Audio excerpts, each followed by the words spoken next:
Para aquel que ha sentido que hay algo más, para quien ha intuido que la realidad no es tan sólida como parece, para ti que sin saber cómo ya sabías que este libro existía. Este no es un libro más. Este es el libro que te eligió cuando tú aún no sabías que lo necesitabas. No fue escrito para entretenerte, ni para ofrecer fórmulas vacías, ni para sumarte a las miles de voces que repiten lo mismo con palabras distintas.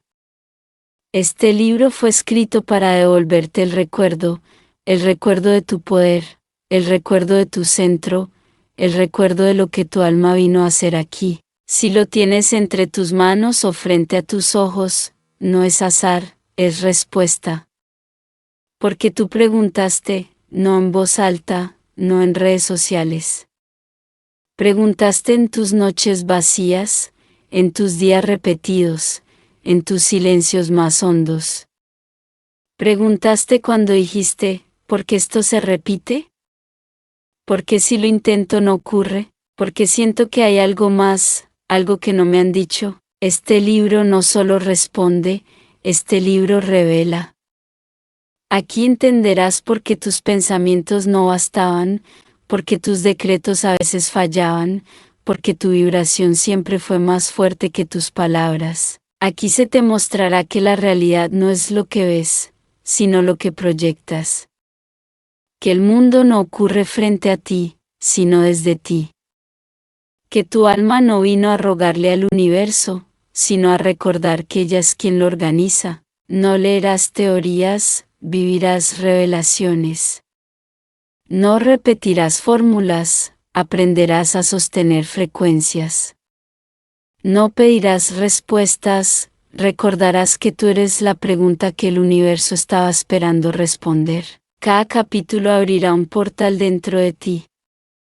Cada palabra ha sido colocada como una llave vibratoria. No importa cuánto sepas, no importa si has leído mucho o si estás comenzando, lo que importa es que sientas como este libro te habla sin pedir permiso. Cómo entra, cómo toca, cómo sacude. Este no es un libro para entender, es un libro para despertar. Aquí te vas a encontrar contigo mismo, pero sin las capas. Aquí se romperá el lenguaje falso y se revelará el pulso verdadero. Aquí recordarás que no atraes, proyectas. Que no piensas, emites.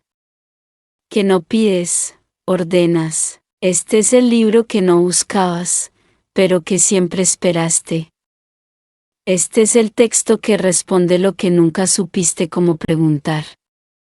Este es el momento exacto en el que, sin darte cuenta, tu alma acaba de abrir la puerta correcta. Léelo no para aprender, léelo para recordar, léelo para volver.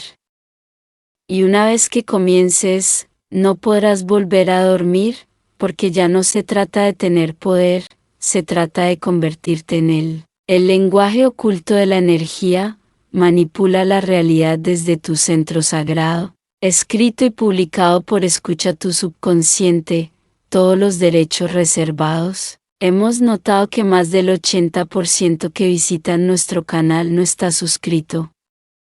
Puede apoyar este proyecto presionando el botón de suscribirse y dándole me gusta al video. Gracias por inspirarnos en seguir creando más y mejor contenido para ti. ¿Estás listo para transformar tu vida? Capítulo 1. Cuando el pensamiento se vuelve forma. El principio vibratorio es su manifestación en el tiempo. Toda creación comienza en el lugar más invisible del universo, un pensamiento que aún no ha sido pensado del todo, una imagen suspendida en la antesala de lo real. No hay forma que no haya sido antes vibración, no hay materia que no haya sido en su raíz más profunda una idea sostenida con la intensidad suficiente como para atravesar el velo del tiempo. En el principio fue la vibración. Así lo sostienen las cosmologías más antiguas, desde los Vedas hasta los textos herméticos. El Rig Veda declara, del sonido primordial brotó la forma. Del pensamiento de Brahman surgió el mundo, y en la tabla de esmeralda atribuida a Hermes Trismegisto se lee, lo que está abajo es como lo que está arriba para realizar los milagros de una sola cosa. Esa cosa no es otra que la energía en su estado mental antes de que el tiempo la condense. Pero, ¿qué es un pensamiento? No es una ocurrencia casual, es una unidad vibratoria, es una frecuencia. Y el universo, como campo receptivo y resonante, no responde a la forma superficial del pensamiento, sino a su vibración constante. Por eso los deseos fugaces no crean, por eso las afirmaciones repetidas sin emoción no transforman, porque lo que se impone en la realidad no es la palabra, sino el campo energético que la sostiene. Los antiguos sabían que pensar era un acto de magia. En los papiros egipcios se nombra Tot, el dios del pensamiento creativo, como el que da forma a la palabra antes de ser pronunciada. En su libro Perdido, cuya existencia fue mencionada por Clemente de Alejandría y por Diógenes Laercio, se decía que cada pensamiento es una semilla y cada emoción la lluvia que la despierta. No basta con pensar, hay que nutrir la idea con vida, con cuerpo, con emoción. La Cábala enseña que todo lo que existe proviene de una letra oculta, una vibración previa al lenguaje. En el Seserra se afirma, el mundo fue formado por 32 senderos de sabiduría y las 32 sendas vibraron antes que el mundo tomara forma. No se trata de alegoría poética, se trata de leyes energéticas codificadas en símbolos. Si la vibración es el origen, entonces todo lo que experimentas es la consecuencia de lo que vibra en ti desde hace tiempo. Lo que piensas repetidamente, aún sin darte cuenta, no es inofensivo, es constructor. Por eso el pensamiento no es neutro, es activo, modela, dirige, invoca, ordena, y lo más poderoso, crea ciclos que se proyectan en el tiempo. La energía no obedece al tiempo lineal, sino al sostenimiento vibratorio. Lo que piensas hoy puede manifestarse mañana, pero también puede incubarse silenciosamente durante años, hasta que encuentra la frecuencia exacta para brotar. Nada se pierde, todo se almacena en lo invisible. Por eso muchas personas creen que algo les cayó del cielo, cuando en verdad fue un pensamiento que habían arrojado años atrás al océano del campo cuántico, y que encontró por fin la marea justa para llegar a la orilla. Y también por eso, lo que se teme con fuerza puede materializarse, no porque lo merezcas, sino porque lo vibras como certeza disfrazada de miedo. La ley vibratoria, descrita con claridad por el Kybalión, expresa, nada reposa, todo se mueve, todo vibra. Pero pocos comprenden lo que esto implica para la creación personal. Si todo vibra, entonces tú eres una antena emitiendo una señal continua. Y esa señal no se interrumpe porque hables en voz alta o guardes silencio. Se transmite a través de tu identidad vibratoria, lo que sostienes cuando nadie te observa, lo que emana tu cuerpo, tu emoción, tu mente y tu memoria simultáneamente. Lo que llamas realidad es, en verdad, la forma congelada de tu vibración sostenida. Cuando algo se manifiesta, no ocurre, se materializa. El universo no decide por ti, responde a tu configuración energética, la misma que has estado proyectando durante días, meses o incluso vidas. Por eso no basta con cambiar de pensamiento, hay que cambiar el campo que sostiene ese pensamiento. Hay que transformar la matriz desde donde piensas, no solo la idea. En el libro de Nos hirieron a la tierra para alterar la vibración de los cielos. No bajaron en cuerpo, sino en frecuencia. El descenso fue una alteración del tono energético. ¿Por qué se registró ese mito en tantos textos apócrifos? Porque lo que se altera en vibración se manifiesta como experiencia. Lo que se baja desde la frecuencia alta al plano material se convierte en historia. El tiempo es el escenario donde se despliega lo que el pensamiento y adicto, No es que las cosas pasen porque sí, pasan porque vibraste, porque llamaste, porque tu campo fue afinado como un instrumento que solo puede emitir lo que ha sido templado para tocar. Lo que estás viviendo ahora fue pensado por ti en algún punto, tal vez sin palabras, tal vez sin conciencia, pero fue sostenido. Y lo que sostuviste encontró tierra hacia ti. El alma no siembra en el instante, siembra en la vibración. Por eso el trabajo no es desear más fuerte, sino observar lo que estás sembrando en silencio. El pensamiento que se convierte en forma no es el que repites con la boca, sino el que toleras con tu atención. Cada vez que permites que una imagen mental se repita sin corregirla, estás enviando órdenes al tejido de la realidad. La tradición sufí enseña que cada imagen mental sostenida es como una línea escrita en la arena del tiempo. Lo que se repite se endurece, lo que se endurece se vuelve roca, y lo que es roca termina tallado en el destino. Así de literal, así de cerrado. ¿Y qué pasa cuando cambias la vibración? ¿El universo se resiste? No, el universo se reorganiza. La forma obedece al campo. Si cambias el campo, cambia la forma. Pero para cambiar el campo no basta con leer este libro, hay que practicar. Aplicación práctica oculta dentro de la narrativa. Detente, cierra los ojos, observa el pensamiento que más se repite hoy en ti. No el que dices, sino el que aparece cuando todo calla. ¿Lo reconoces? Ahora siente la vibración que lo acompaña. ¿Es liviana o densa? ¿Es luminosa o defensiva? ¿Te expande o te reduce? Una vez que lo reconozcas, nómbralo y luego cámbialo. Pero no lo sustituyas con otra frase vacía, sustitúyelo con una imagen vibratoria distinta. No digas, soy abundante, sin sentirlo.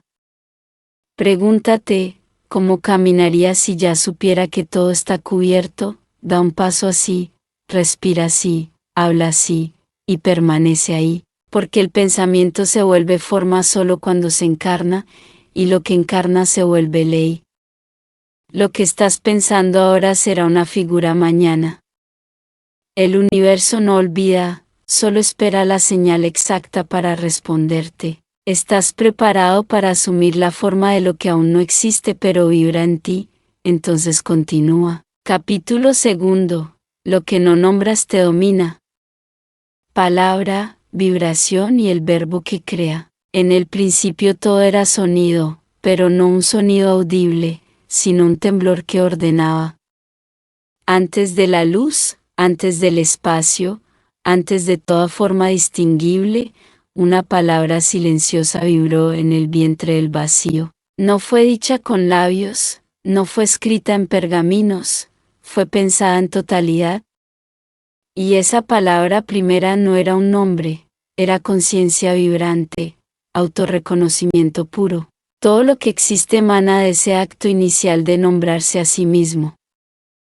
El alma que no se nombra permanece atrapada en lo informe, porque todo lo que no se nombra te observa desde la sombra, te habita desde lo indomado. Nombrar no es describir, nombrar es ordenar. Es dictar frontera entre lo caótico y lo creado. El que nombra delimita, el que delimita domina, no por fuerza sino por vibración consciente. Esto lo sabía la mística andalusí Bintalusin, cuya obra, El silencio del nombre inaccesible, ha sido olvidada incluso entre los eruditos del sufismo. En uno de sus pasajes transcribe, aquello que no nombro en mi oración me sigue en los sueños y se oculta en mis lágrimas, pero cuando lo digo, aunque me tiemble el alma, lo convierto en criatura obediente del verbo. Esta mujer, enterrada en la historia como tantas otras voces sabias, entendía que la palabra no es una herramienta, es una llave. Y que lo que niegas nombrar permanece como un eco que guía tus actos sin que lo sepas. Los antiguos pueblos de la Mesopotamia no separaban la palabra del destino. En la tabla de texto cerrado de los sumerios atribuido a Enkinma, se hablaba de los principios divinos que estructuraban la realidad. Cada arma era una ley vibratoria y el acto de pronunciar uno con conocimiento provocaba un cambio en la estructura del mundo. Uno de estos me decía, la forma de la palabra justa es la forma del mundo, pero se advertía que nombrar sin conciencia era pecado de creación irresponsable. El ser humano moderno habla sin saber que está creando, repite frases heredadas sin notar que su lengua está forjando caminos para su energía. Dice, esto siempre me pasa, nunca tengo suerte, yo no puedo, como quien lanza cuchillos al agua sin creer que puedan hundir un marco. Pero cada palabra es vibración fijada y lo que se fija en vibración se convierte en estructura. La brujería más efectiva no se hace con velas, sino con repetición. La palabra sin vigilancia es encantamiento automático, y así muchos maldicen su vida sin saberlo, no por crueldad, sino por costumbre, porque nadie les enseñó que hablar es pactar, que cada frase firmada por la emoción es un contrato con la forma que tomará su futuro. Hay un fragmento del manuscrito de la estrella silenciosa, encontrado en las ruinas de Qumran pero nunca canonizado, que dice, quien oculta el nombre de su herida se vuelve siervo de su sombra, pero quien la pronuncia, aunque tiemble la piedra, levanta su alma del barro. Este pasaje profundamente resonante no se refiere a heridas físicas, sino a emociones atrapadas en el cuerpo energético. Lo que callas se transforma en vibración constante, lo que callas se vuelve tu atmósfera. Cuando callas tu miedo, él habla por ti en tus decisiones. Cuando callas tu ira, ella ordena tus vínculos. Cuando callas tu deseo, él te arrastra en direcciones opuestas. Y cuando callas tu grandeza, ella se convierte en enfermedad, frustración o apatía, porque el silencio sin conciencia es cárcel, pero el silencio nombrado es templo. Nombrar es sagrado. En la doctrina de las 7 respiraciones, texto tibetano apenas traducido al español, se enseña que cada chakra se abre con una palabra, pero que no todas las palabras están hechas de sílabas. Algunas palabras solo existen en el cuerpo, nombrar no siempre es hablar. A veces es reconocer, a veces es escribir, a veces es cantar, pero siempre es vibrar.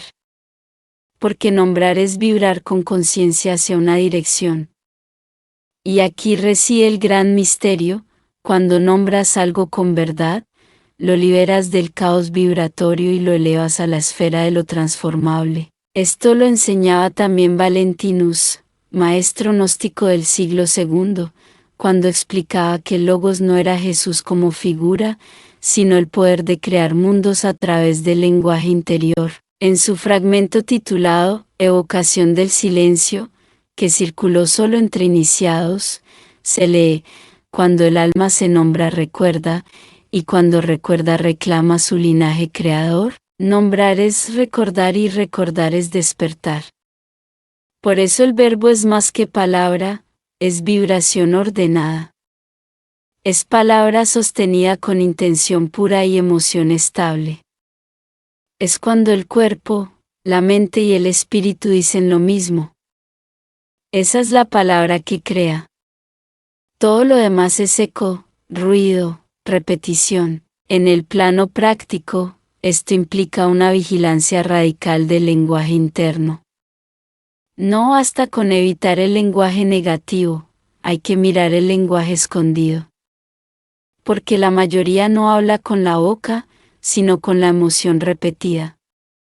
Hay personas que vibran, no soy suficiente, aunque digan, yo puedo. Y el universo responde a lo que vibras, no a lo que pronuncias. La verdadera transformación comienza cuando puedes nombrar lo que realmente piensas sin autoengaño, cuando puedes mirarte al espejo y decir, me he repetido frases de derrota, he hablado desde la rabia, he pactado con la carencia, y entonces nombrar eso, sacarlo del cuerpo, hacerlo visible, y luego renombrarte, como hizo Jacob al luchar con el ángel en el relato hebreo. No serás más Jacob sino Israel, porque has luchado con Dios y con los hombres y has vencido. Esa lucha es simbólica.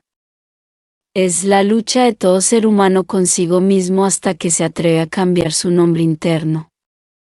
Porque no basta con dejar de decirte cosas horribles, tienes que aprender a decirte cosas verdaderas y luego sostenerlas. Aplicación práctica oculta en la narrativa. Hoy nómbrate de nuevo, no con una afirmación repetida, sino con una frase que nazca de tu núcleo. Cierra los ojos y di: yo soy el que ha despertado del lenguaje heredado, yo soy quien se renombra desde el fuego. No busques que sea perfecto, busca que sea tuyo. Siente el temblor que genera, es tu alma reorganizándose. Luego elige una palabra que usarás como mantram del día, una sola, no para repetirla como loros, sino para habitarla. Expansión, honra, fuerza, la que resuene. Dila en voz baja cada vez que tu viejo lenguaje intente arrastrarte. Reemplaza, reescribe, reconstituye, porque cuando nombras lo invisible, lo haces obedecer, y cuando nombras lo oscuro, lo transformas en herramienta. Lo que no nombras te domina, lo que nombras se alinea, lo que vibra contigo se vuelve creación. El verbo es semilla, el cuerpo es tierra, el alma es la voz, y tú eres el jardinero que decide que germina. Capítulo 3. Tu cuerpo como templo energético. Nodos, puertas y resonancia interna. La mayoría habita su cuerpo como se habita una casa prestada, sin conocer las habitaciones, sin entender los símbolos en las paredes, sin saber que cada grieta habla. Viven atrapados entre estímulo y reacción, sin percibir que lo que llaman cuerpo no es un receptáculo pasivo, sino un altar de resonancia. El cuerpo no es el resultado de lo que piensas, es el medio a través del cual piensas hacia el mundo. Es el canal donde la vibración se densifica, se almacena y se manifiesta. Desde la tradición taoísta hasta las cosmologías arcaicas de los pueblos sauros del Cáucaso, el cuerpo humano ha sido considerado la representación microcósmica del universo. El Tantén inferior, en los antiguos textos del Neintu, era más que un centro vital, era el horno donde el espíritu y la sangre se funden. Los enseñaban en sus escuelas ocultas que el cuerpo tenía 9 puertas de luz y que cada una correspondía a una virtud universal, que cuando se olvidaba quedaba sellada y su energía entraba en desarmonía. El cuerpo es, por tanto, una partitura energética. Cada órgano, cada articulación, cada fascia vibra con una frecuencia. Pero el problema no es que desconozcas sus nombres fisiológicos, sino que has olvidado que están escuchando tus pensamientos. Cada pensamiento repetido genera una carga vibratoria que se instala en alguna parte del cuerpo. El miedo crónico suele contraer la zona abdominal, porque allí residen las memorias de supervivencia. La tristeza sostenida suele aparar el tórax, porque en el centro del pecho reside no solo el corazón físico, sino el campo eléctrico más potente del cuerpo, una puerta. Lo que no se libera en el lenguaje lo absorbe la piel. Lo que no se llora se encapsula en la musculatura. Lo que no se dice se duerme en la garganta. Y lo que se ignora gobierna desde dentro. En la escritura del umbral, un texto cerrado de origen etrusco preservado solo en fragmentos esculpidos en obsidiana, se escribe el cuerpo como el mapa del alma caída y también su escalera de regreso. En dicho texto se habla de los nodos interior y puntos internos donde la energía se entrelaza entre voluntad, memoria y deseo. Cada nodo, según esta tradición, puede estar activo, sellado o contaminado. No por alimentos o enfermedades, sino por resonancia emocional sostenida. Cuando sientes culpa, por ejemplo, y la sostienes, Esa energía no flota en el aire, se encapsula en tus órganos, se adhiere al tejido, se convierte en un zumbido sordo que interfiere con tus decisiones. Y no es metáfora, es frecuencia. El cuerpo como campo energético reproduce lo que no ha resuelto. Si no le hablas con verdad, el cuerpo actúa como espejo ciego, repite dolores, ciclos, bloqueos. Pero si lo reconoces como templo, responde con sabiduría milenaria. El gnosticismo tardío, en su corriente siria de Bardesanes, enseñaba que el cuerpo era la última envoltura del espíritu que aún vibra, y que cada velo de carne tenía asignado un número armónico. En su texto, sobre las regiones del alma, perdido y apenas rescatado por los comentarios de Efraín de Nisibe, se afirma: el que conoce la nota de su costado derecho sabrá sanar el lado izquierdo de su destino. Una afirmación críptica, sí, pero alude a una verdad que resuena también en las escuelas chamánicas antiguas. La salud no es equilibrio químico, es armonía vibratoria. Por eso el cuerpo no puede ser manipulado con la mente si no hay resonancia interna. Y esta resonancia se logra no desde el esfuerzo, sino desde el reconocimiento, es decir, dejar de tratar al cuerpo como un sirviente y comenzar a habitarlo como un oráculo. Los Upanishads tardíos, particularmente el Chandogya Upanishad, hablan de la ciudad del corazón, una región donde todas las rutas energéticas del cuerpo se cruzan. Allí, en el centro del pecho, no como lugar físico sino como centro vibratorio, se encuentra lo que llamaban el Atman resonante, el yo silencioso que no se expresa con palabras, pero modula todo lo que ocurre. Quien habita ese punto, decían, comienza a hablar con su cuerpo, y cuando el cuerpo y el espíritu se reconcilian, la energía fluye sin distorsión. Pero, ¿cómo se accede a ese templo? ¿Cómo se abren las puertas selladas por años de automatismo? No con teoría, no con meditación forzada. Se accede con presencia encarnada. Tu cuerpo no necesita que le recites decretos, necesita que estés con él, que lo escuches, que le devuelvas el rango de interlocutor. Y para eso debes volver a habitarlo con sentido ritual, caminar no como quien va hacia algo, sino como quien siente el suelo resonar, respirar no como quien sobrevive, sino como quien se enciende con cada inhalación. Tocar tu piel no como rutina, sino como si tocaras un instrumento afinado por los siglos. Aplicación vivencial oculta en la narrativa, prueba esto. Colócate en silencio, sentado o de pie. Cierra los ojos. Lleva tu atención al centro del pecho, no como imagen, sino como escucha. Quédate ahí. No intentes sentir amor ni paz, solo presencia. Pregunta en silencio, ¿qué guardas que aún no me he atrevido a escuchar? Luego, tras unos minutos, lleva tu conciencia al vientre. Observa la diferencia, ¿es más denso, más opaco? ¿Sientes que algo se mueve o que nada se escucha? No importa, ya estás haciendo algo que muy pocos hacen, estás restableciendo tu mapa interior. A partir de hoy, cada vez que hables contigo mismo, habla desde un punto del cuerpo diferente. Si hay miedo, respira hacia los pies. Si hay tristeza, lleva tus palabras al pecho. Si hay ira, exprésala por la espalda.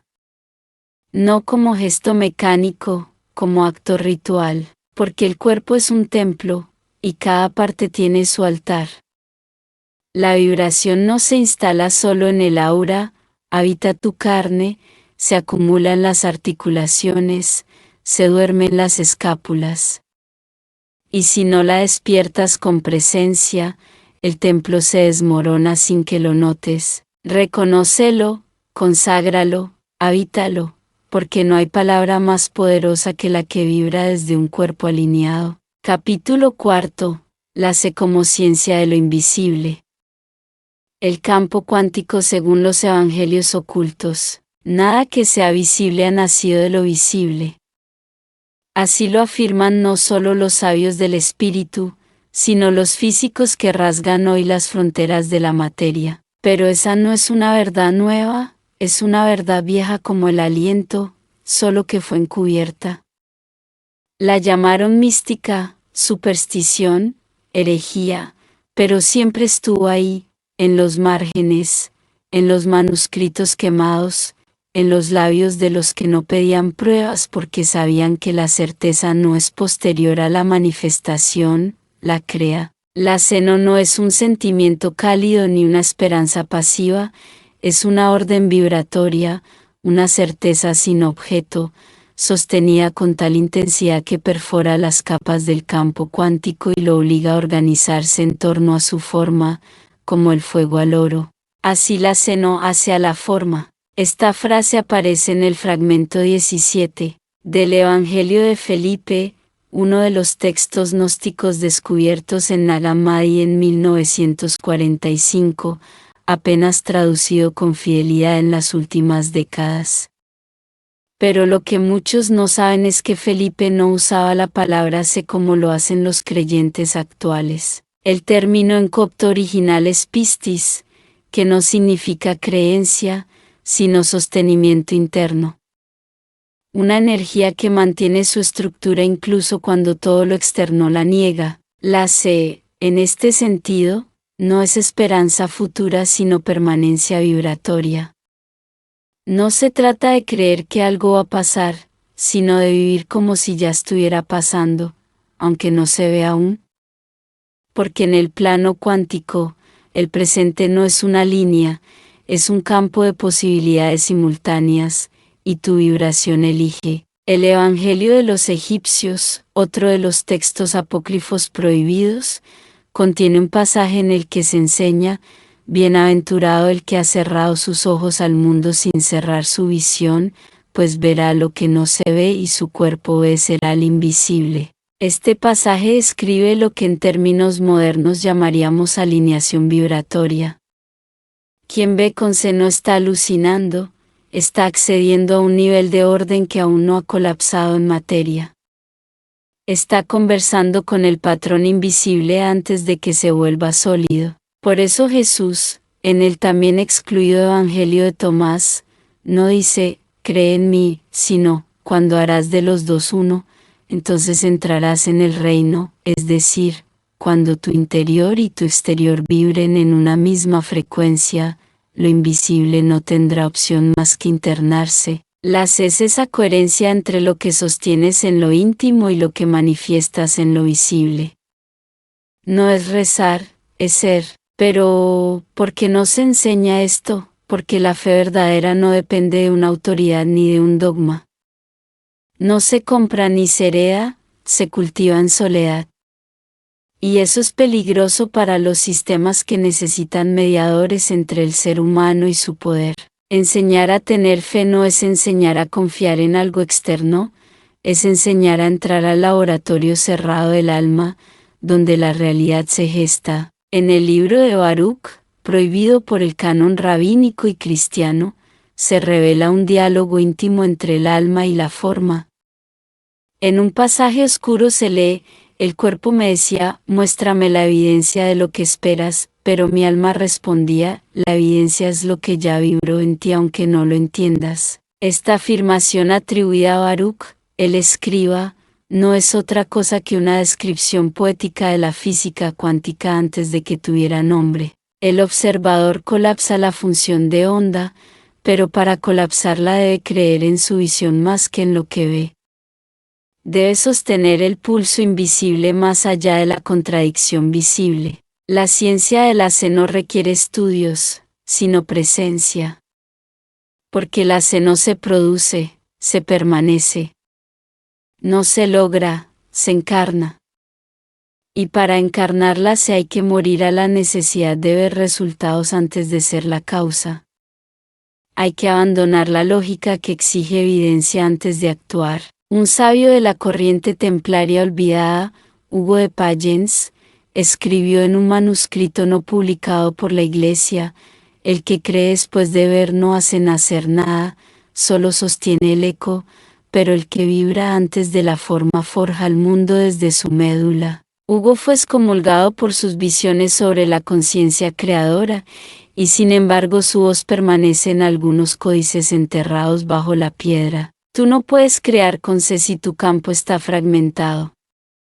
Porque el campo cuántico, aunque responde a todo, solo se estabiliza con lo que se sostiene sin fisura. Por eso la duda no es solo una emoción, es una alteración vibratoria. Es como un viento que distorsiona el patrón que intentas emitir.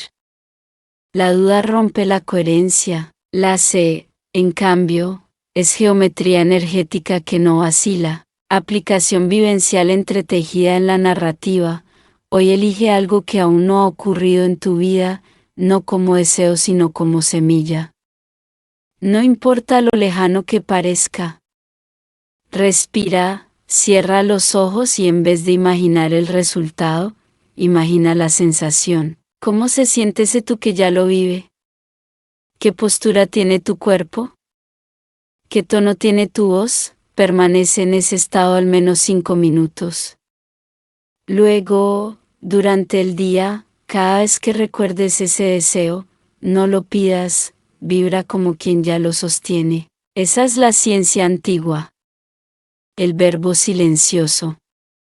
La práctica secreta. La C no es rezar para que ocurra, es vivir como quien ya lo recibió.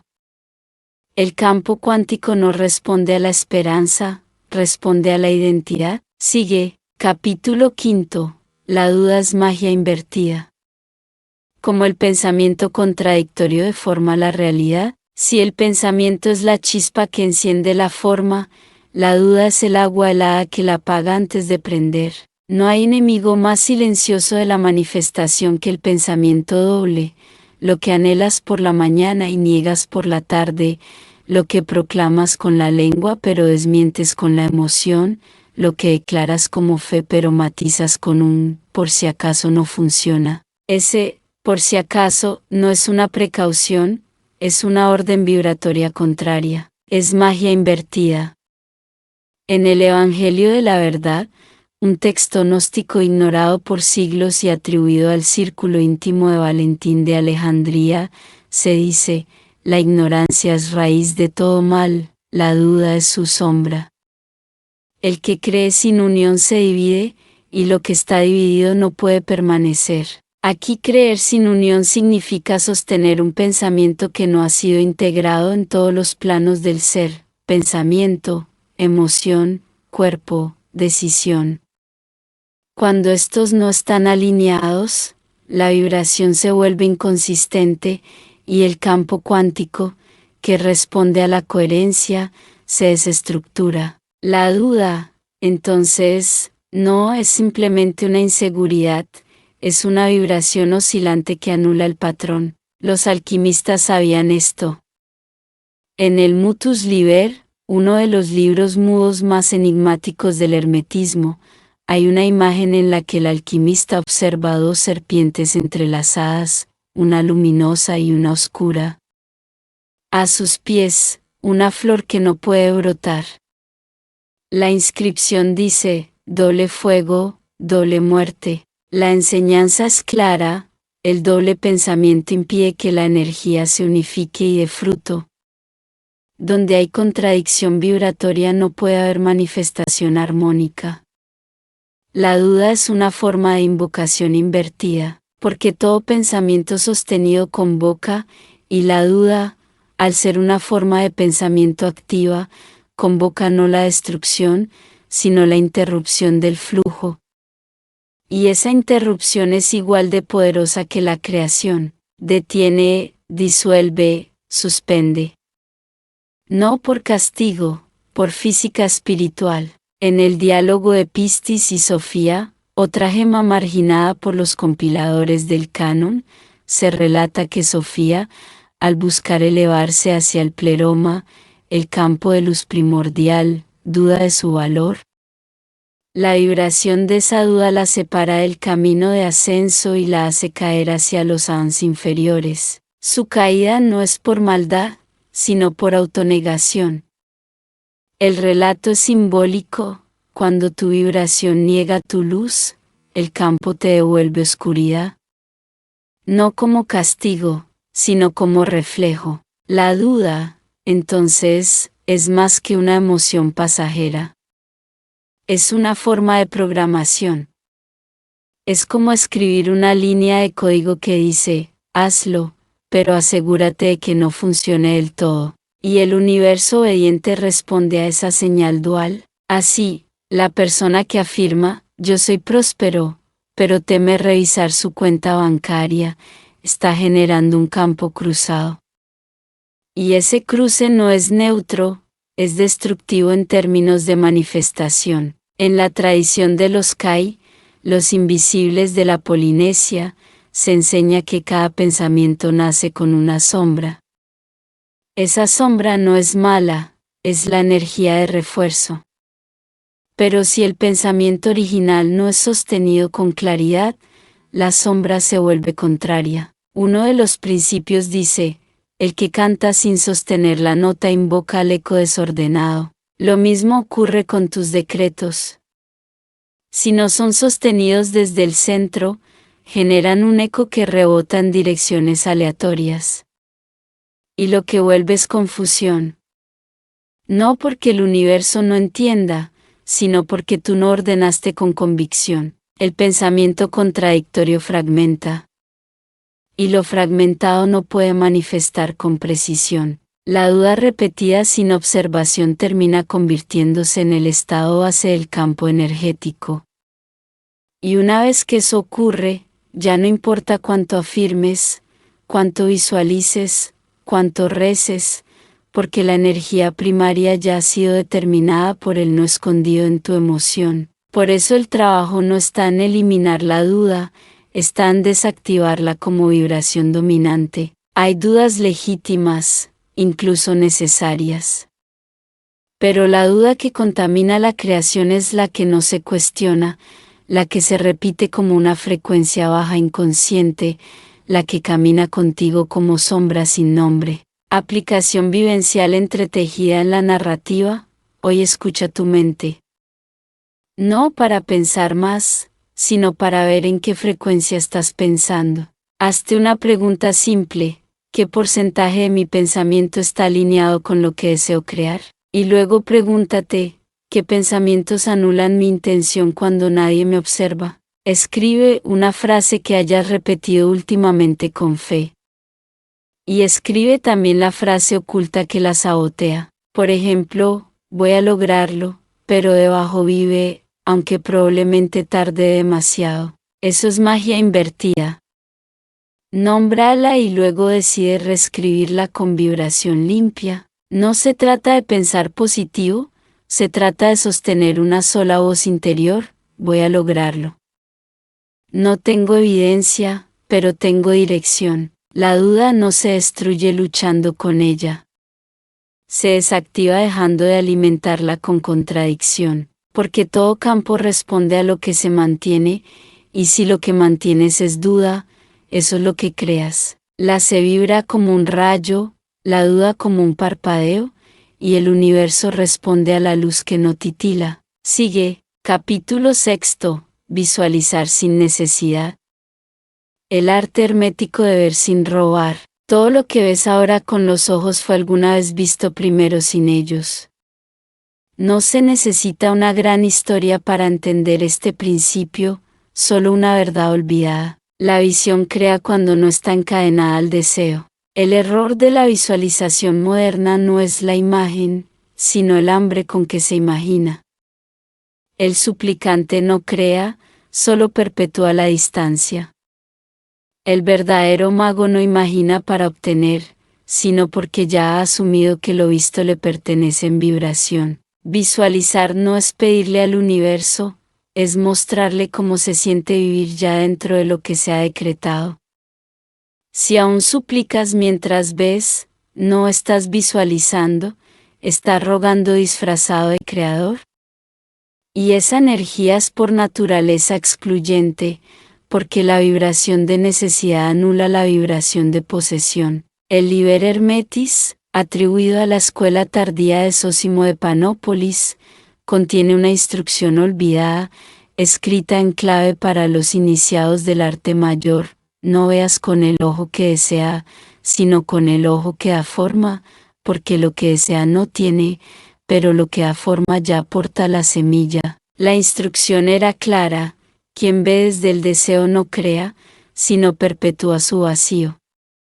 Pero quien ve como acto creador, sin apego, sin ansiedad, sin urgencia, se convierte en puente entre el invisible y lo visible. La visualización verdadera no está basada en el esfuerzo, está basada en la sintonía.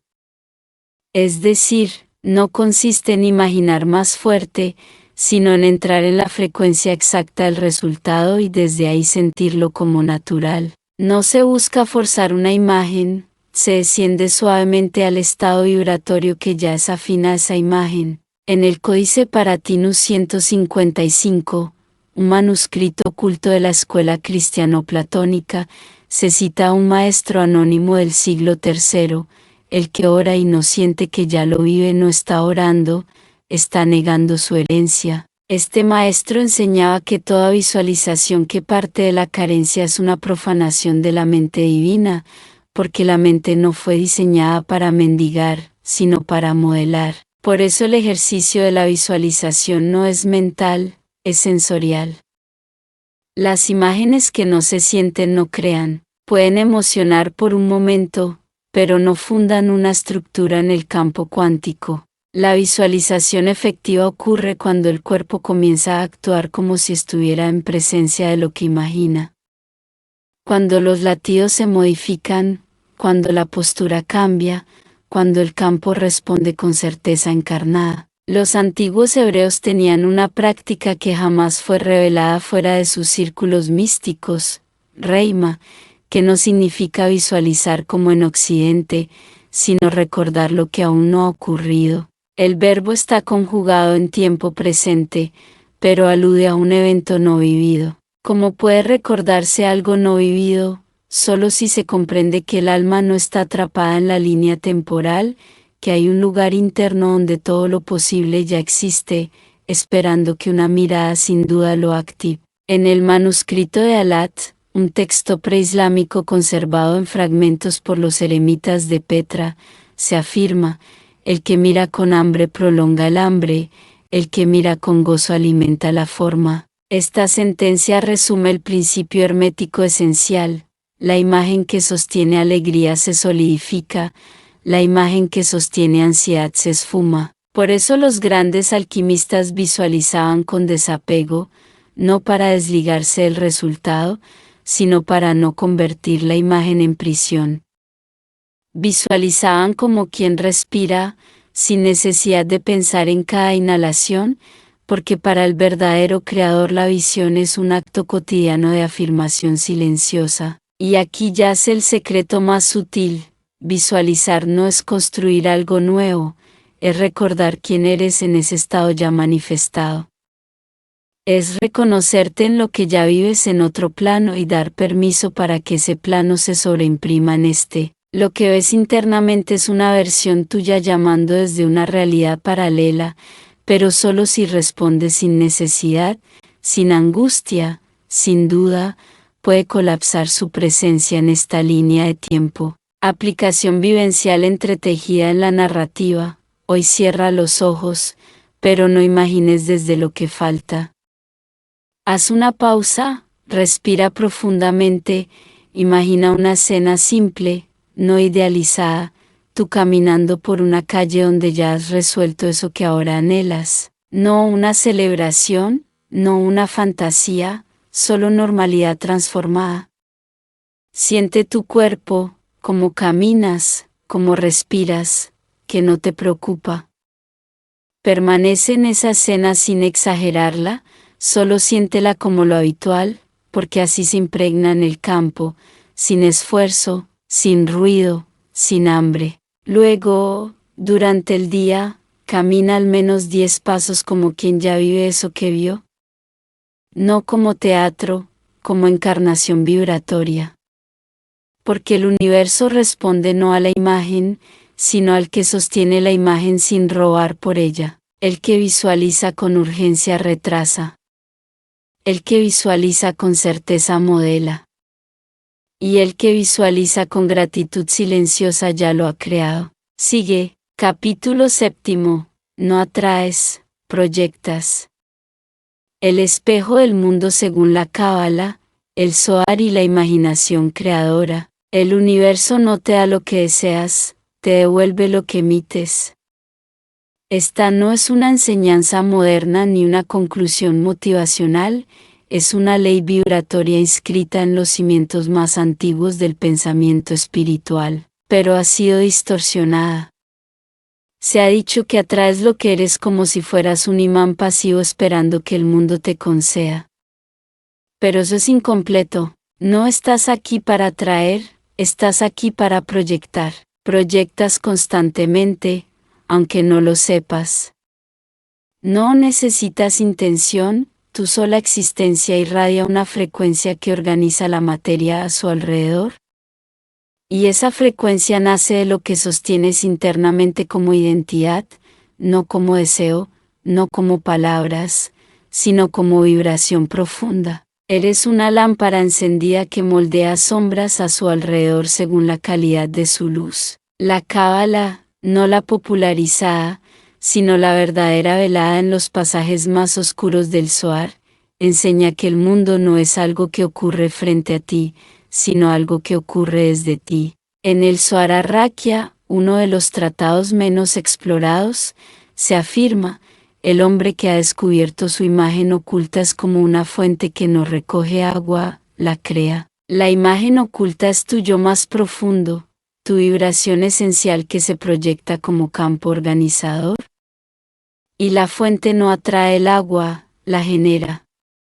Así también el alma genera su entorno, no lo recoge del azar cósmico. En el Sifra de Zeniuta, otro de los textos menores del corpus cabalístico, se explica que el universo es como un espejo perfecto pero invertido, no refleja tu apariencia, sino la estructura energética de tu interior. Lo que odias fuera es lo que no has reconocido dentro. Lo que celebras fuera es lo que comienza a vibrar en ti. Y lo que se repite fuera no es una lección, sino una señal de que estás proyectando la misma imagen base. La proyección no es metafórica, es literal.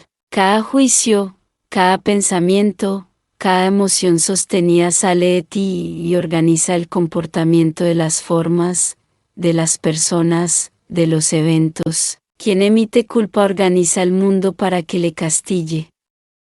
Quien emite inseguridad organiza los eventos para que lo rechacen.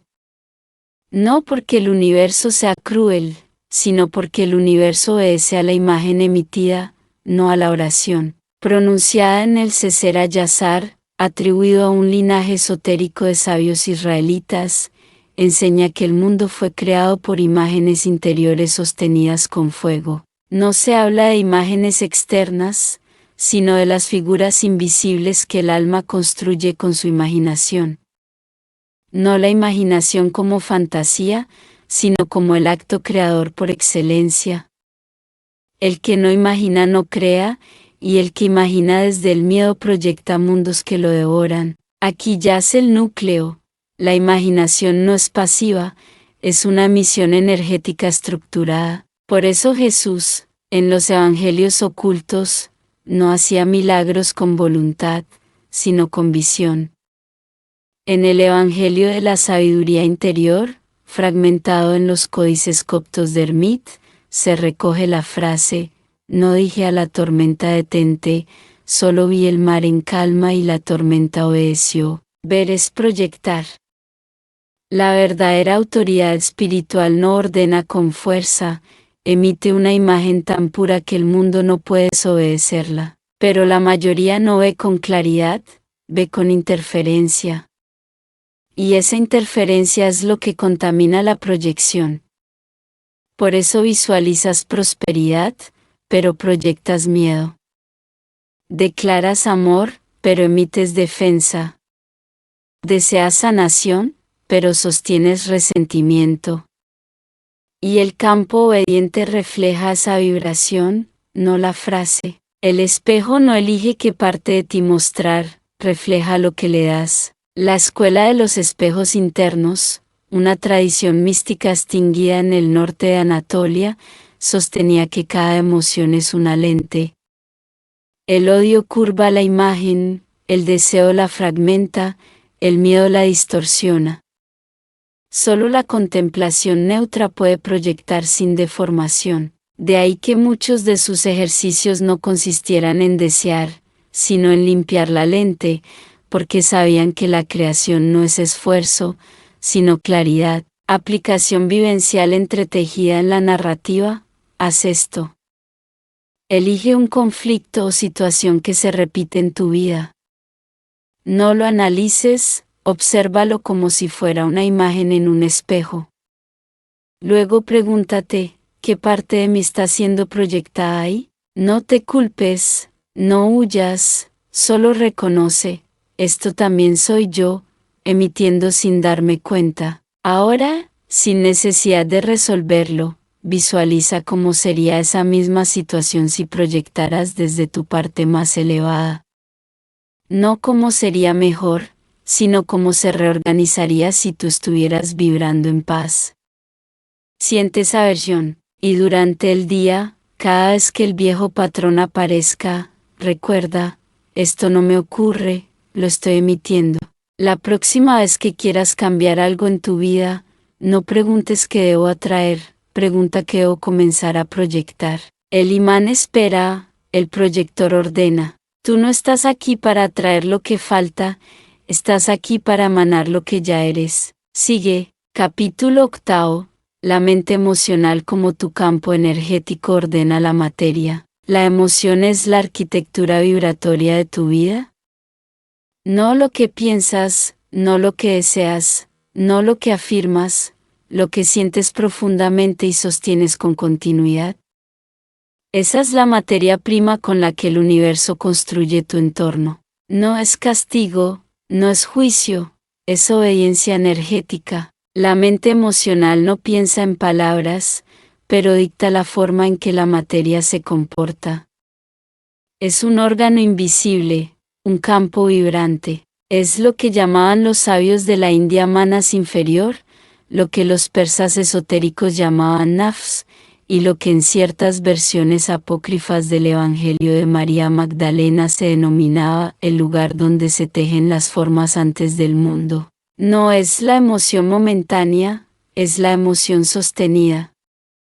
Aquella que se vuelve atmósfera interna, aquella que moldea el espacio sin decir una sola palabra. En un pasaje apenas traducido del Códice de Ascalón, un fragmento gnóstico hallado en 1923 y nunca incorporado al canon, se lee, la emoción es la tinta del alma, con ella escribes en la carne del mundo.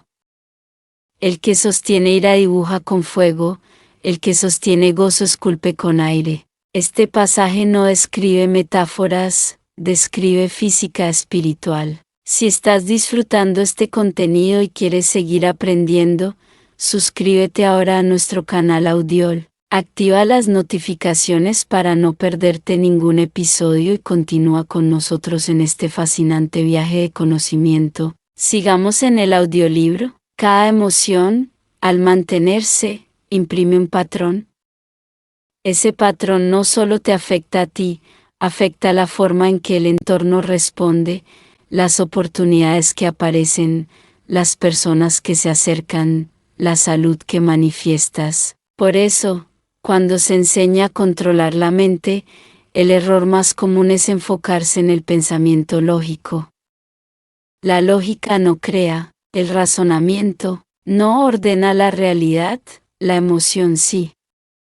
Porque el campo cuántico no responde a ideas, responde a coherencias energéticas. La mente emocional actúa como un proyector invisible. Emite constantemente, aunque no hables, aunque no pienses, aunque creas estar neutral. La vibración emocional es continua, y lo que emite se organiza, no en forma inmediata, pero sí en forma inevitable. Los maestros de la escuela egipcia de Kachemsu, ocultos bajo siglos de polvo ritual, enseñaban que la emoción sostenida durante 42 respiraciones generaba un sello etérico. Ese sello comenzaba a alterar la disposición vibratoria de los elementos en el entorno. El fuego se calmaba, el aire se cargaba, el cuerpo respondía.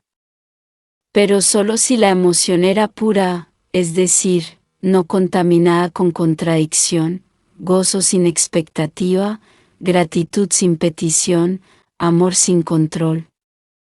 Esas eran las verdaderas energías creadoras. No se trataba de emoción explosiva, se trataba de vibración mantenida con conciencia. Ellos decían, lo que no sostienes en paz no se transforma.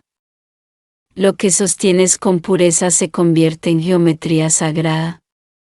La materia obedece, pero no al que fuerza, obedece al que emite desde el centro. Cuando emites ansiedad, incluso si estás visualizando prosperidad, el campo se desorganiza. Cuando emites culpa, incluso si afirmas libertad, la materia responde al patrón culpable. No se trata de moral, se trata de precisión vibratoria. Esto era conocido también en la mística armenia ancestral, preservada en los cantos del monte Ararat. En uno de sus fragmentos se canta, el que ordena desde su emoción no necesita nombrar, las piedras se colocan por sí mismas. La emoción no es debilidad, es lenguaje, es comando. El que llora con rabia ordena caos. El que ríe con resentimiento ordena confusión. Pero el que vibra amor sin condición, incluso en silencio, reorganiza las leyes de su entorno. Esto no es metáfora, en términos energéticos, cada emoción tiene un tono.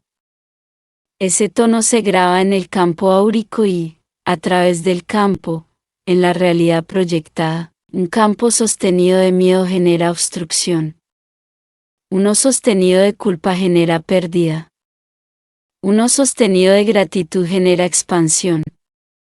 No por magia, por vibración. La mente emocional, entonces, no es algo que debes aprender a usar, ya la estás usando. El problema es que lo haces sin vigilancia.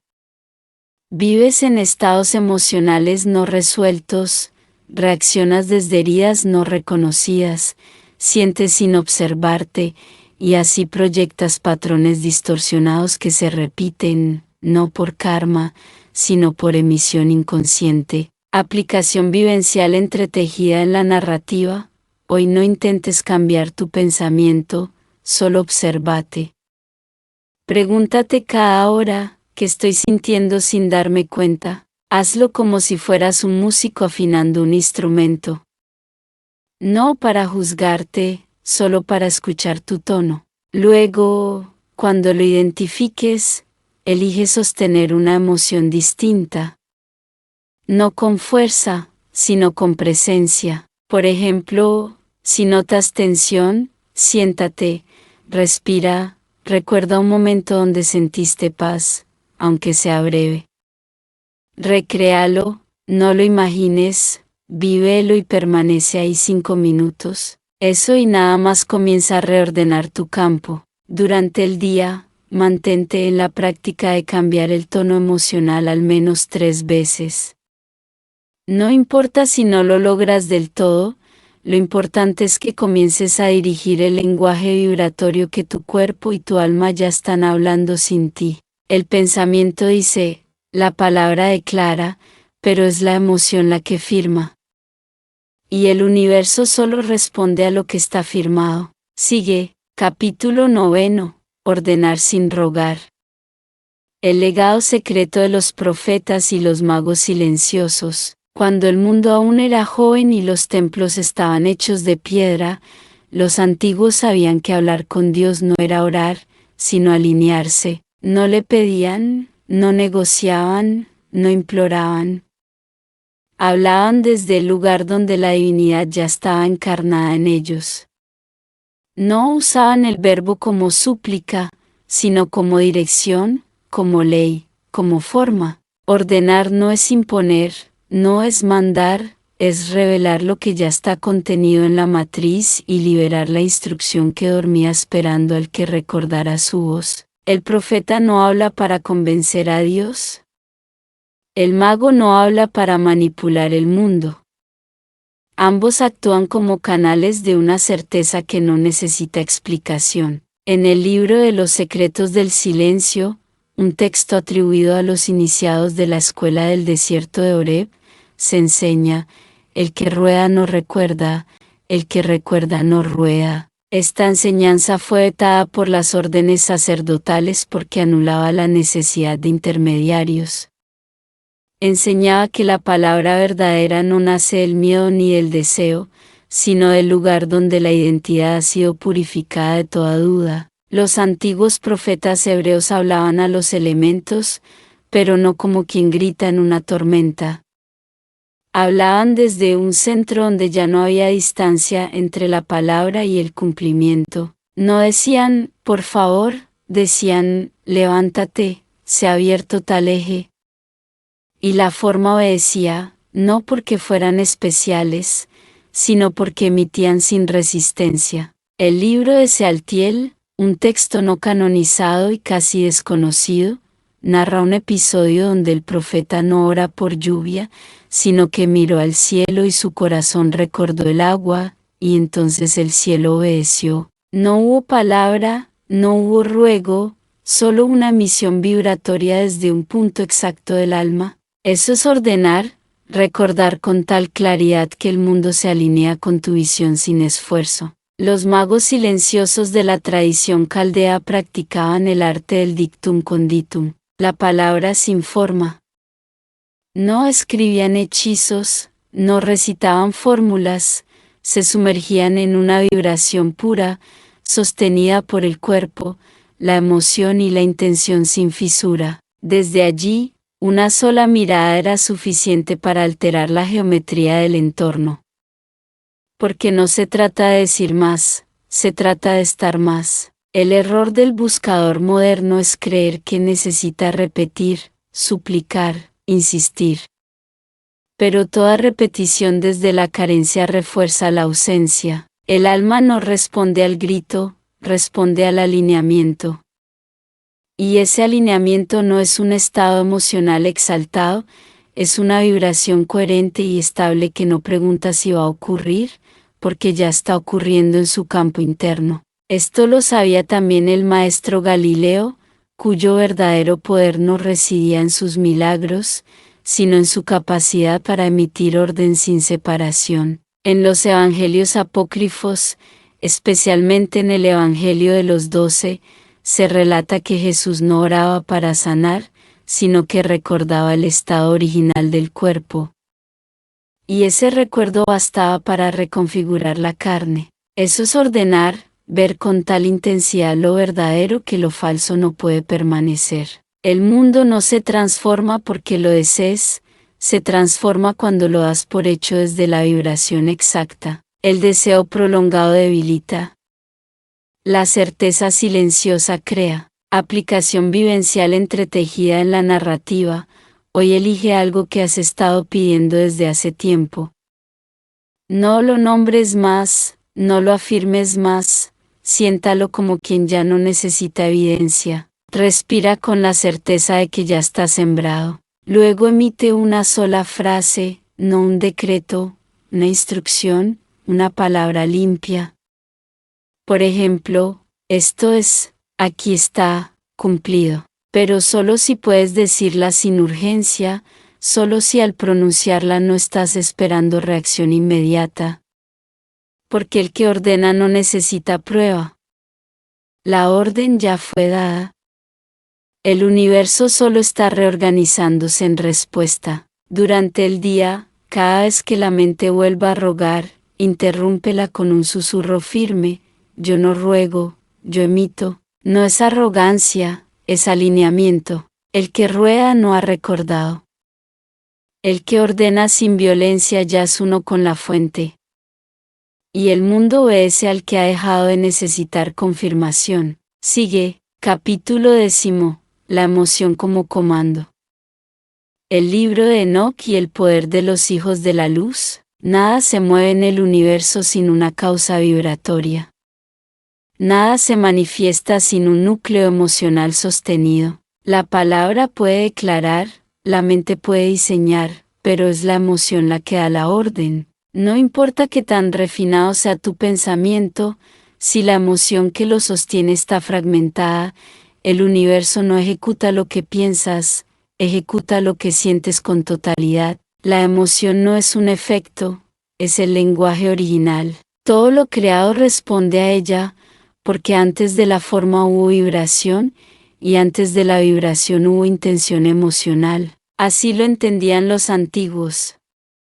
Pero este conocimiento fue velado, no porque fuera falso, sino porque era peligroso para los sistemas que prefieren a un ser humano suplicante antes que soberano. El libro de Enoc, excluido del canon bíblico y conservado en códices etíopes y eslavos, revela en sus pasajes más ocultos una cosmología donde los vigilantes, los ángeles que cayeron, no fueron expulsados por orgullo, sino porque enseñaron a los humanos secretos del cielo, el poder de nombrar, de ver, de ordenar y de sentir con conciencia. En el Enoc etíope, capítulo 69, verso 14, se lee: y a los hijos de los hombres les fue dado el arte de mover la tierra con su emoción y ordenar a las estrellas con la vibración de su alma. Este pasaje omitido por siglos describe una tecnología espiritual, la emoción sostenida como fuerza que altera la estructura del mundo.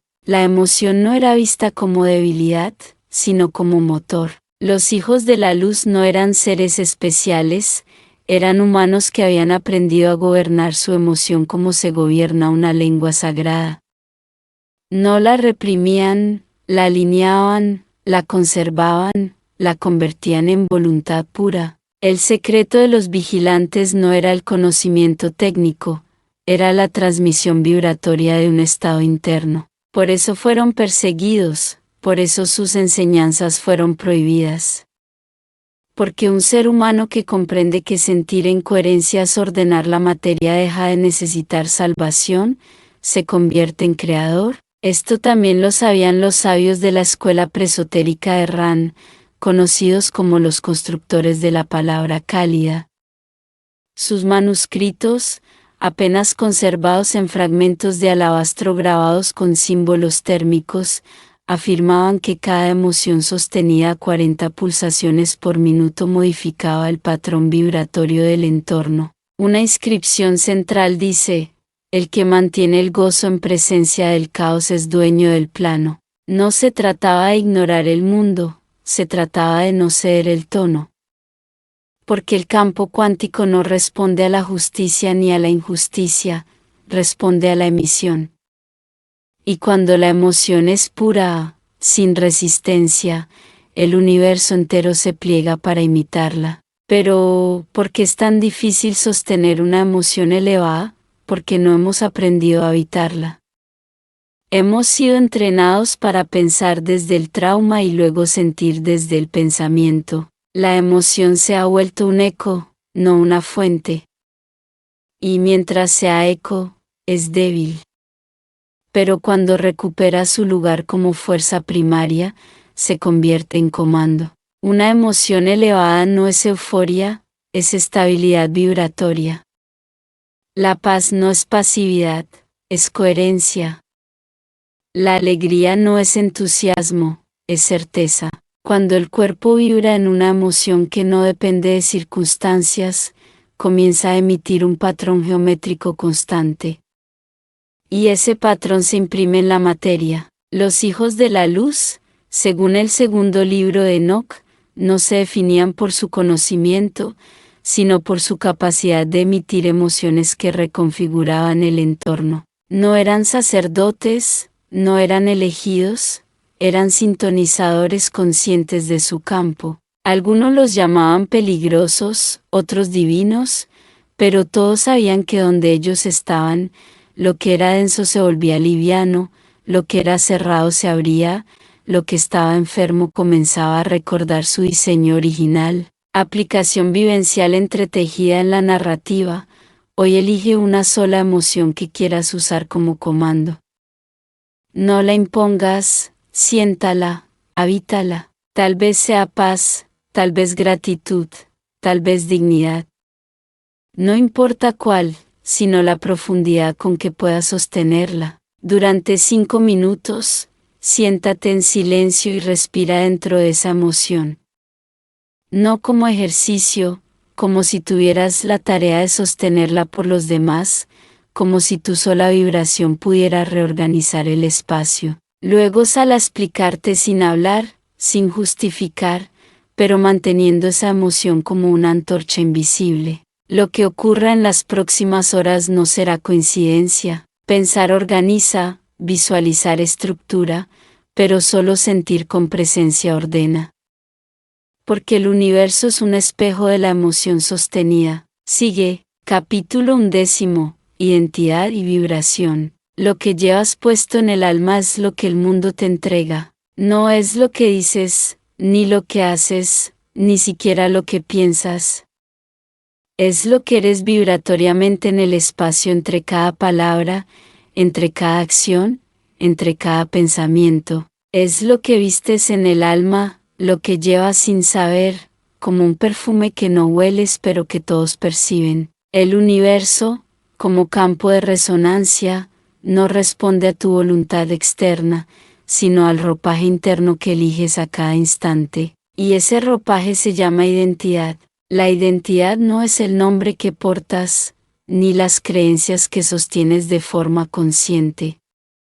Es la frecuencia base desde la cual reaccionas, interpretas, eliges. Es el tono silencioso que sostiene todas tus demás vibraciones. Así como una cuerda de violín, si está afinada mal, desafina toda la orquesta emocional. Una identidad desalineada distorsiona cada intento de creación. Por eso muchos decretan abundancia, pero siguen vistiéndose internamente con el traje del abandono. Muchos oran por amor, pero caminan por el mundo vibrando rechazo.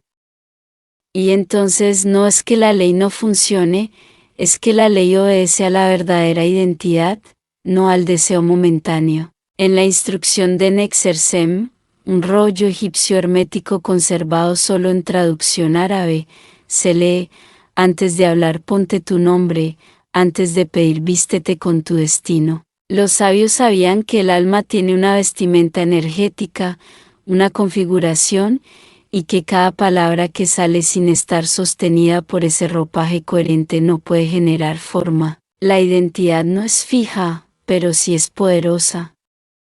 Es lo más difícil de cambiar porque no se aloja en la mente, sino en el campo. No es lo que crees de ti, es lo que tu vibración cree de ti. Puedes decir, soy digno, pero si tu cuerpo no lo ha recordado, el campo no lo emite y el mundo no lo devuelve. El Evangelio de la Verdad, uno de los textos gnósticos más ocultos, atribuye al Cristo interior la frase: nadie puede conocer al Padre si no ha sido engendrado por el nombre que porta, porque el que ignora su nombre está desnudo y el mundo lo reconoce como extraño. El nombre Laak no es una palabra, es una frecuencia identitaria.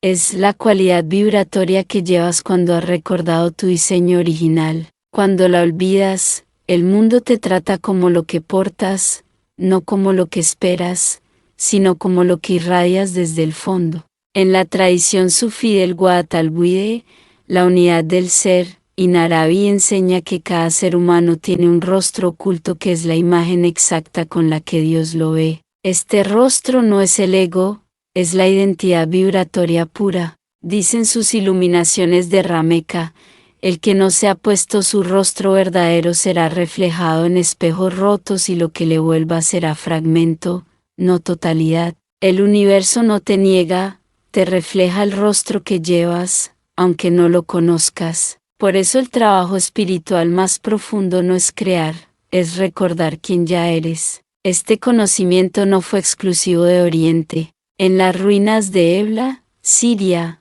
se hallaron tablillas preacadias con invocaciones energéticas, no dirigidas a dioses, sino al yo esencial. Una inscripción dice: recuerda tu traje de luz antes de hablar con el viento. Los magos sabían que si no hablas desde tu identidad elevada, el viento te ignora. El campo no recibe señales claras si tu emisora está disfrazada. Aquí yace la diferencia entre el ritual vacío y el acto creador. El primero actúa desde el deseo, el segundo desde la encarnación. Puedes hacer todas las afirmaciones del mundo, pero si no estás vibrando la identidad que la sostiene, solo generas eco. El campo energético no responde a repeticiones, responde a coherencias, y la coherencia más profunda nace de ser.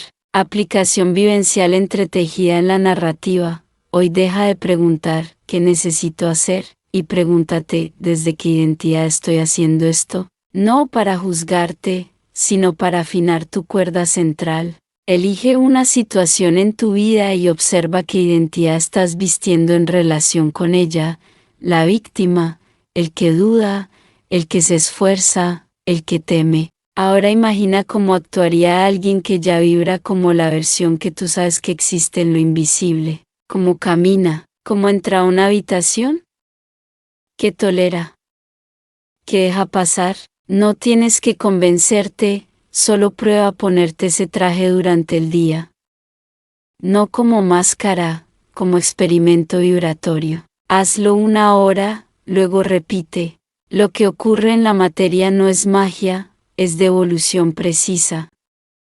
No atraes lo que quieres, no manifiestas lo que sabes, recibes exactamente lo que eres cuando nadie te está viendo. Y si cambias tu identidad vibratoria, no necesitas decretar.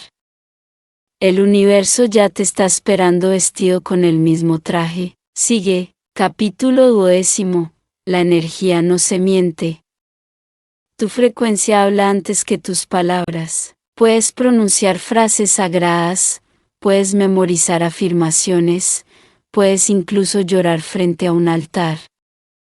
Pero si tu vibración está contaminada por el miedo, la culpa o la carencia, el universo no escuchará tus palabras. Responderá tu campo, porque el lenguaje primero no es el verbal, es el energético. Y la energía no se puede manipular con elegancia ni cubrir con sonrisas. Ella habla por ti cuando tú aún no sabes que estás hablando. En el Tratado del Rayo Puro, un texto esotérico de la escuela siriaco-helenística del siglo I, se afirma: la palabra puede mentir, pero el aura del corazón siempre vibra en verdad. El que ve con el alma conoce al otro sin palabras. Este conocimiento fue transmitido oralmente entre los Apaitoi, los guardianes invisibles del templo de Amida, y sostenía que toda interacción humana ocurre primero entre campos y después entre bocas. Lo que llamas intuición no es otra cosa que una lectura inconsciente de vibración. Y aquí se revela una verdad incómoda: no importa lo que dirás que eres, importa lo que ya estás emitiendo. Si tu frecuencia vibra en rechazo, puedes declarar amor infinito, pero el otro lo sentirá como distancia. Si tu campo emite inseguridad, puedes hablar de éxito, pero el universo responderá como si hubieras pedido fracaso. No por castigo, por coherencia. El Zohar, en su comentario al Génesis, enseña que Adán cayó no cuando comió, sino cuando deseó sin pureza. Porque su cuerpo vibró antes que su boca actuara, y la tierra ya había respondido. Esta interpretación, apartada del dogma oficial, declara que la caída ocurre cuando la energía se desconecta del alma. Cuando se actúa desde una vibración no alineada, el universo no juzga, solo refleja. Las antiguas escuelas del sonido en el Alto Atlas practicaban un arte llamado sandalema, que se traduce como cantar sin emitir voz. El ejercicio consistía en sostener una emoción tan pura que su vibración creara alteraciones en el entorno sin necesidad de sonido. En sus manuscritos de piedra se leía: cuando el canto es verdadero, las aves cambian de dirección; cuando no lo es, solo las palabras vuelan. Y esta enseñanza se aplicaba también a la creación. Si tu energía no está afinada, tu realidad no responde con precisión. Por eso muchos practican, repiten, ritualizan, y no ocurre nada. Porque lo están haciendo desde una vibración contaminada de expectativa, miedo o control. La energía no responde al teatro, responde al pulso. Y ese pulso es continuo. No se interrumpe cuando te callas, no se pausa cuando duermes, no se esconde aunque sonrías. Lo que vibra dentro de ti habla sin cesar, y quien es sensible lo percibe. Pero más aún, el universo lo escucha siempre. Por eso todo trabajo profundo no consiste en decir lo correcto, sino en convertirte en la frecuencia correcta. El trabajo no es limpiar el lenguaje externo, sino purificar el campo interno. Porque una vez que vibras en claridad, el mundo se ordena sin que tengas que pedirlo. En el Evangelio secreto de la montaña, un fragmento encontrado en los márgenes de Naid, un sabio enseña: no digas que eres luz si tu sombra aún vibra más fuerte. No proclames libertad si tu sangre canta miedo. Lo que vibra ordena, lo que calla emite. No hay engaño posible. El campo sabe y la materia obedece a lo que el campo dice, no a lo que declaras con palabras, no a lo que piensas de ti, solo a lo que ya eres vibracionalmente. Por eso el ser que ha alineado su frecuencia no necesita hablar demasiado.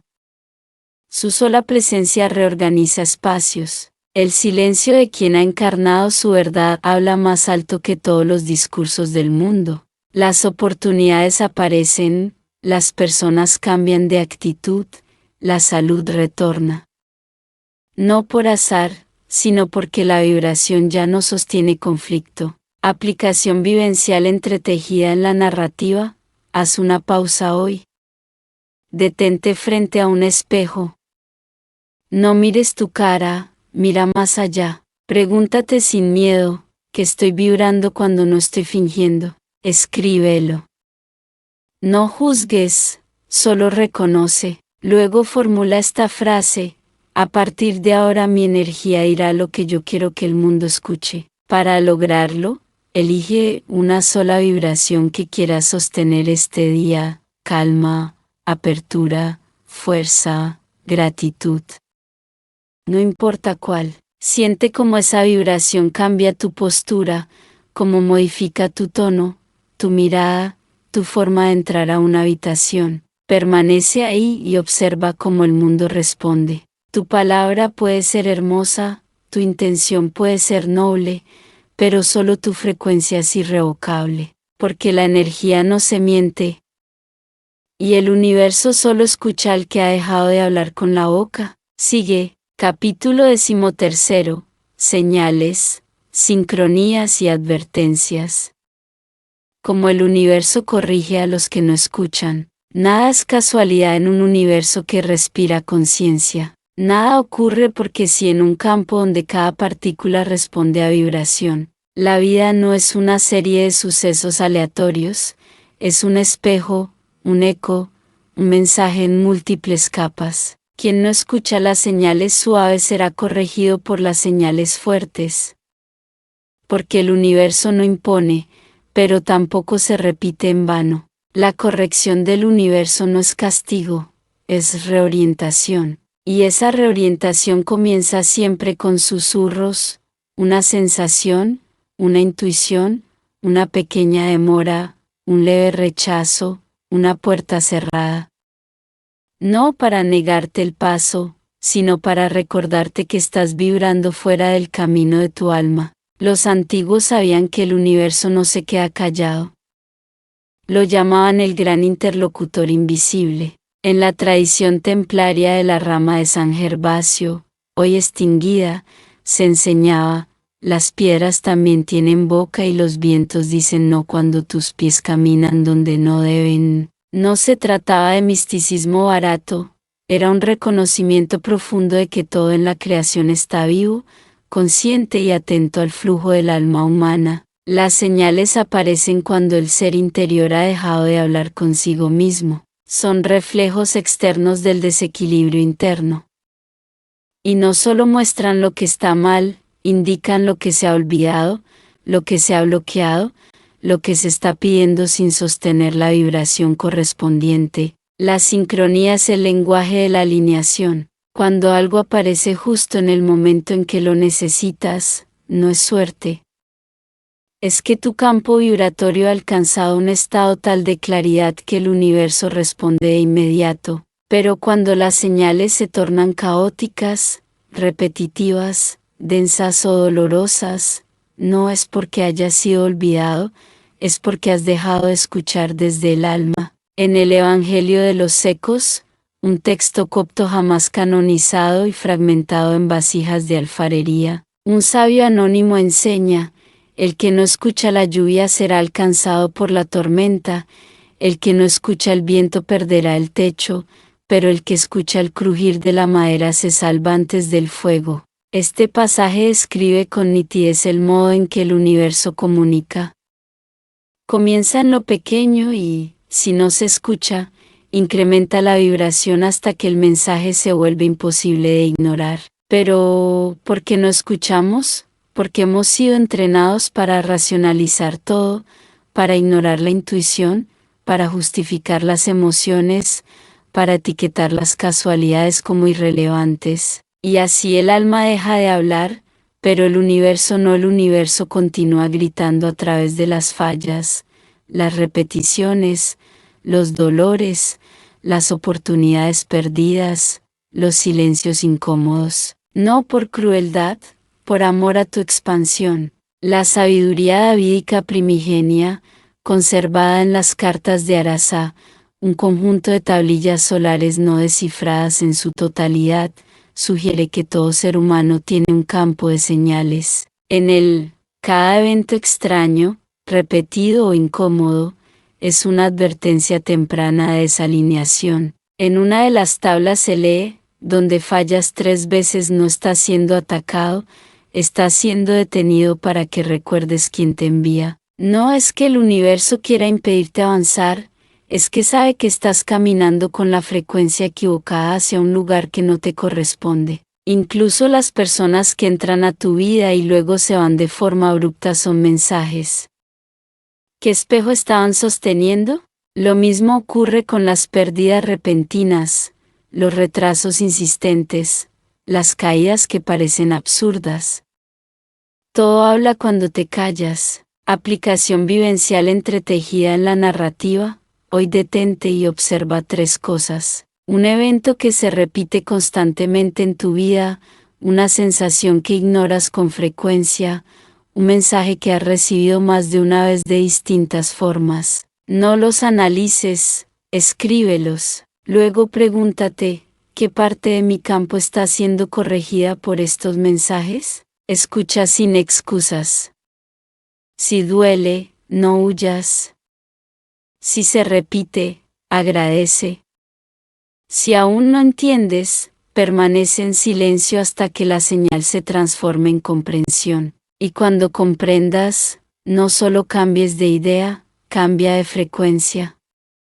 Porque las señales no desaparecen por saber, desaparecen cuando ya no son necesarias. El universo no grita sin razón, no repite por inercia, no niega sin ofrecer otra vía. Solo te muestra con una precisión que aún no comprendes el lugar exacto donde tu vibración está contradiciendo a tu alma. Sigue, capítulo 14. El miedo como arquitecto del infierno personal. Cómo desactivar la programación interna. Todo infierno es una construcción vibratoria. No está bajo tierra, está alojado en los surcos invisibles del alma. No lo creó un demonio, lo edifica el miedo. Cada vez que actúas desde la autoprotección sin conciencia, cada vez que limitas tu expresión por temor al juicio, cada vez que callas una verdad por miedo al rechazo, cada vez que eliges la repetición por miedo a lo nuevo, el miedo escribe una línea más del guión que tú luego llamarás realidad. No hay energía más obedecida en este plano que el miedo, porque es una de las primeras vibraciones que el alma asimila al encarnar, pero no nace como enemigo, nace como aviso, como mecanismo de percepción. El problema no es sentir miedo, el problema es no saber cuándo ha dejado de protegerte y ha comenzado a gobernarte. En los textos de Murasu, una serie de tablillas de barro que sobrevivieron al colapso de Nippur en el siglo V a.C., se describe al miedo como la voz que se adueña del trono cuando el rey se duerme, una metáfora perfecta. El alma, el soberano legítimo del campo, pierde su lugar cuando el miedo, disfrazado de prudencia, toma las decisiones. No grita, no impone, solo susurra, mejor no cambies, y si fallas más adelante, y ese susurro, cuando se vuelve habitual, se convierte en programación vibratoria. El miedo no necesita ser explícito para operar. Puede habitar en la neutralidad, en la excusa razonable, en el perfeccionismo, en la postergación. Su arquitectura es sutil. Crea prisiones sin barrotes, muros invisibles que tú mismo refuerzas con tus hábitos y tus silencios. Lo más trágico del miedo es que no necesita violencia, solo necesita repetición. La programación del miedo no se desactiva peleando con él, se desactiva quitándole el poder vibratorio que tú, sin saber, le has otorgado. Porque el miedo no crea por sí mismo, solo crea cuando es alimentado por tu atención constante. En el Evangelio de la Oscura Claridad, un texto gnóstico marginado y transmitido en fragmentos orales durante siglos, un maestro dice: no temas al miedo, pero no lo sientes a tu mesa. Si le das pan, te pedirá casa. Si le das casa, te pedirá forma. El miedo se vuelve forma cuando le das energía. Se vuelve vida cuando lo dejas diseñar tu comportamiento. Y el campo obediente transforma esa vibración en experiencias que lo confirman: pérdidas, rechazos, repeticiones, encierros. Por eso se dice que el miedo no atrae lo temido, lo proyecta. Porque cuando sientes miedo con suficiente frecuencia, no solo estás vibrando bajo, estás esculpiendo el patrón que luego será leído por el campo cuántico como orden de manifestación. Los maestros silenciosos de la tradición etíope de Aksum conocían este principio. Su palabra para miedo era Reket, que también significaba sombra interior no enfrentada. En sus cantos de fuego, que no eran liturgia sino ritual vibratorio, entonaban una frase: el que ve su miedo y no lo huye, despierta al guardián que dormía detrás. Este guardián no es otro que el yo superior, que ha esperado pacientemente que dejes de actuar desde la herida y comiences a actuar desde la conciencia. Pero la desactivación del miedo no ocurre con decretos vacíos. Ocurre cuando lo miras sin disfraz, cuando puedes decir: esta versión de mí fue diseñada para protegerme cuando era pequeño, pero ya no la necesito. El miedo es una identidad prestada, una piel antigua, un software desactualizado que se ejecuta en tu campo sin que lo sepas. Aplicación vivencial entretejida en la narrativa. Hoy siéntate y escribe lo siguiente: ¿qué decisiones recientes he tomado desde el miedo? Luego escribe sus consecuencias. ¿Qué ha creado en mi vida esa vibración? No huyas, no te excuses, solo obsérvalo como arquitecto. Luego elige una de esas decisiones, la más pequeña, y haz lo contrario. No para desafiar al miedo, para desactivar su dominio vibratorio. Camina como si no lo tuvieras. Habla como si nunca hubiera sido necesario. Decide como quien recuerda que el alma, y no el temor, es quien debe sentarse en el trono. Hazlo una vez y observa cómo el campo comienza a responder de inmediato. El miedo no es tu enemigo, es tu reflejo mal interpretado. El infierno no es un lugar, es un campo vibratorio sostenido por años de supervivencia disfrazada de sensatez. Desactívalo y la prisión se disuelve. Sigue. Capítulo 15. La mente es el creador, la última puerta y la ley del retorno. Todo ha comenzado en ti, no en los demás, no en los hechos, no en los cielos ni en los dioses. Todo comenzó y comienza en tu mente. No en la superficie que racionaliza, sino en ese núcleo silencioso que vibra, imagina, sostiene y modela sin descanso. La mente es la última puerta porque ha sido desde siempre la primera causa. Es la raíz del verbo, el molde de la emoción, el origen del patrón vibratorio que el universo devuelve con fidelidad matemática. Y es por eso que toda realidad que vives no es un evento aislado, sino el eco exacto de lo que fuiste antes de ver, porque lo que se ve ya es pasado.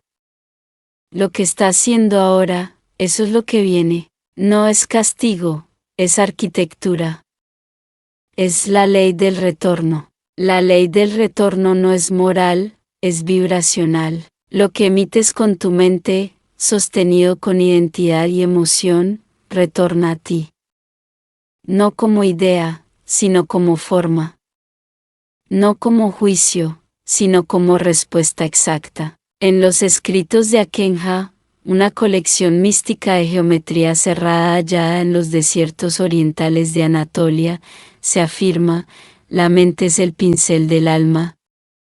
Lo que dibujas en el campo vuelve como tela sobre tu cuerpo. Este principio era la base de su cosmología, no hay Dios externo que diseñe tu vida, hay un diseño interno que la mente plasma en el lienzo cuántico. En el Zohardak, uno de los libros velados de la tradición cabalística original, se enseña que el alma proyecta pensamientos como flechas, y que cada pensamiento retorna con el mismo fuego o la misma sombra con que fue lanzado. No se trata de superstición, se trata de comprender que todo pensamiento sostenido es una instrucción para el universo. El universo no elige a quién bendecir. Obedece, retorna, refleja. Si piensas constantemente en la pérdida retorna. Si imaginas la expansión desde la certeza, la expansión aparece. Si actúas desde la carencia se multiplica. No porque la vida sea cruel, sino porque el campo no puede dar forma a lo que no recibe. Por eso todo comienza en la mente. Pero no en la mente que razona, sino en la mente que vibra, en la mente que imagina en silencio, en la mente que siente una imagen como real y la sostiene como verdadera, aunque el mundo diga lo contrario. En el libro de Anasil, un texto caldeo perdido y citado solo por el místico Cenizio Altamu, se lee, todo pensamiento es una vasija. Si lo llenas con certeza será cántaro de luz, si lo llenas con duda se romperá antes de llegar. Esta enseñanza resume el final del camino, la mente es el alfarero, el universo solo cuece la arcilla. ¿Y qué ocurre cuando recuerdas esto? Que la vida deja de ser algo que te ocurre y comienza a ser algo que se emite desde ti. Ya no necesitas luchar ni convencer ni suplicar. Solo necesitas ordenar tu mundo interno, porque esa es la última puerta, no hay otra. Cuando comprendes que la realidad no es respuesta a lo externo, sino reflejo de lo interno, todo cambia. Ya no esperas milagros, te conviertes en el espacio donde los milagros se manifiestan. La mente crea, sí, pero también retorna. Y la ley del retorno no tiene atajos. Si siembras imágenes bajas, emociones caóticas, palabras vacías y acciones desconectadas, el retorno será confusión. Si siembras alineamiento, presencia, coherencia vibratoria y visión limpia, el retorno será paz. Y la paz, más que la felicidad, es el síntoma de haber recordado quién eres. Aplicación vivencial entretejida en la narrativa. Hoy detente y mira tu vida como si fuera un jardín. Observa lo que hay sembrado. ¿Qué pensamientos han sido tierra? ¿Qué emociones han sido riego? ¿Qué acciones han sido poda o abandono? No juzgues, solo reconoce. Esto lo pensé, esto lo sentí, Esto lo sostuve. Ahora elige una nueva semilla. No una frase, una imagen completa, un estado interno, y siémbralo.